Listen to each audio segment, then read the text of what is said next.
Hello all, Shadwell here, ready to talk about the next film in my collection, Giants of Rome from 1964. It's the fourth film in the Clash of the Olympians collection, is directed by Antonio Margheriti, and stars Richard Harrison and Wandisa Guida. We continue the Giants theme in the 16-film Clash of the Olympians collection with another film with giants in the title, although it refers to, at best, metaphorical giants, not real giants, although it would certainly have made the film at least 1,000 times more interesting had it been literal. I couldn't find many photos from this film on the internet, so this video is going to cycle through the photos 2 or 3 times. Sorry in advance. Giants of Rome was certainly a movie that played on my television screen, and that's the best thing I can say about it. I did not much care for it, but I was able to watch the whole thing, so I guess that has to count for something, right?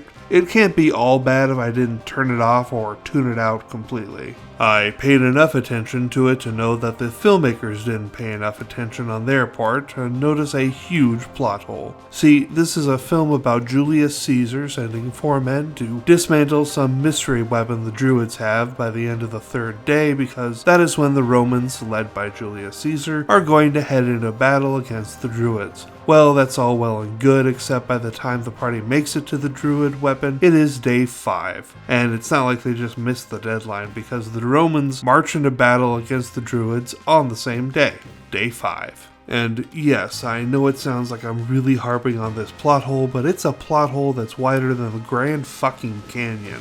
That, and I don't really have much else to say about the film because it's just not that interesting. It's not bad, above plot hole withstanding, but it's certainly not good. It exists in some sort of film limbo where things that are perfectly average go to die. I guess I could talk briefly about how this film was seemingly inspired by Dungeons & Dragons, as the group of 4 men, who soon become 4 men and a kid, are perfectly a D&D unit. Red, black, green, and yellow characters marching through the countryside, causing trouble wherever they go, ultimately destroying a catapult in the end. Although D&D wasn't around until 10 years later in 1974, so maybe this film inspired D&D?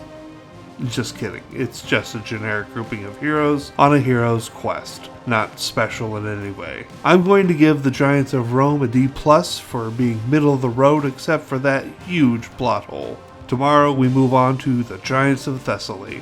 See y'all then.